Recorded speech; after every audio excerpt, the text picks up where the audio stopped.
What's up, everybody? It's your boy AJ, aka the Santa Fe Bomber. We're coming at you with another episode of the Quick Hit series. This week, UFC Vegas 80. We got Grant Dawson versus Bobby King Green showing up. And as always, this is a quick under 5 minutes little breakdown for you. But if you want the full breakdown, you already know you need to go check out the Bloody Water podcast, get our picks, get our breakdowns. Make sure you're running over to the sports bar so that way we can cash in this week. That's about it for the intro. Let's get into it. All right, like I said, folks, UFC Vegas 80, we got Grant Dawson versus Bobby King Green showing up in the main event. We're expecting Grant Dawson over there just to stick to his guns, wrestle like crazy, put the pressure on the King, and see if he can get this one done. We'll see if he's going to be able to do it because Bobby King Green's going to be using his knuckles and his speed, his agility, his quick wit, and his dog demeanor to be able to control the distance, isolate and wear down Grant Dawson, and actually get this dub for him. We'll see if we can get it done. All right, next up, we got Joe Pyfer versus Abdul Razak Al Hassan. In the great words of Dana White, be like Joe Pyfer. If you want to make a lot of money in this industry, you want to be the big dog. You show up, you fight whoever they line up in front of you, and you do it in style. And that's exactly what Joe Pyfer, body bags, is going to be getting done right here. He's going to use his distance. He's going to use that big right hand he has to try and maintain the composure that he has in there and not let Abdul Razak Al Hassan get to his game plan, which is applying pressure, getting your back to the fence, using his power to control you, dominate you.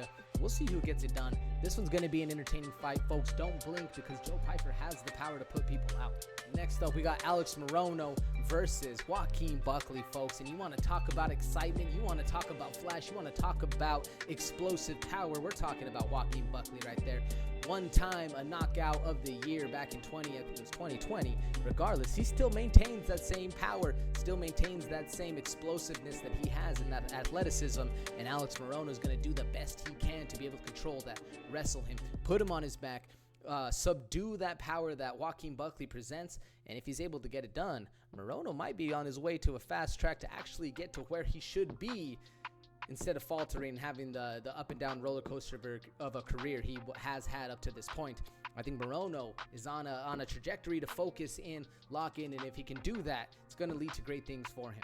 Next fight up, folks, we got Drew Dober versus Ricky Glenn, and this one's an interesting one, folks. A lot of people think Ricky Glenn has retired. A lot of people don't understand why this fight is happening, but let me tell you, Drew Dober is a dog amongst dogs. He's going to keep applying the pressure all fight long, has basically an iron chin. I mean, besides his last fight with the steamroller and him getting knocked out in there, other than that, Drew Dober is very hard to put away. He's going to apply the pressure. He's going to maintain that force. And if he can get it done against Ricky Glenn, he's going to look real good. But never discount Ricky Glenn because a lot of people think he's old, 35 years young. This guy's going to be able to get it done, has the power, has the range, and has the speed amongst all to really avoid the attacks that Drew Dober is going to be presenting.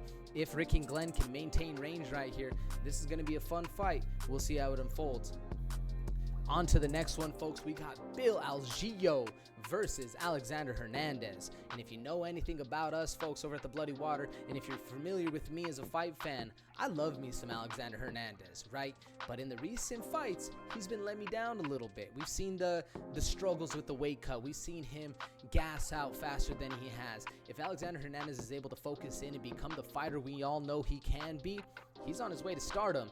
But he's got a hell of a fighter in Senor Perfecto, Billy Algeo. This guy is a dog, bro. He's going to be able to maintain the range. He's a longer fighter, bigger fighter. He has the power in his shots to get it done. If he catches Alexander Hernandez with one good power shot, it could turn the tides of the entire fight. We'll see how it unfolds. This one's going to be a fun one, folks. All right, folks, that's going to do it for this week's Quick Hit series. You already know UFC Vegas 80. It's going to be a blast. But if you want to win some money, you want to look good at the bar with your friends in front of everybody, you know you need to go check out the Bloody Water podcast. Make sure you're subscribed over there. Click the subscribe button right down here and let me know in the comments what I can do to improve and what you want to see next. I'll catch you this weekend winning some money, and I'll see you on Monday for the latest episode of the Bloody Water podcast. That's going to do it for me here. Peace. Bearsy?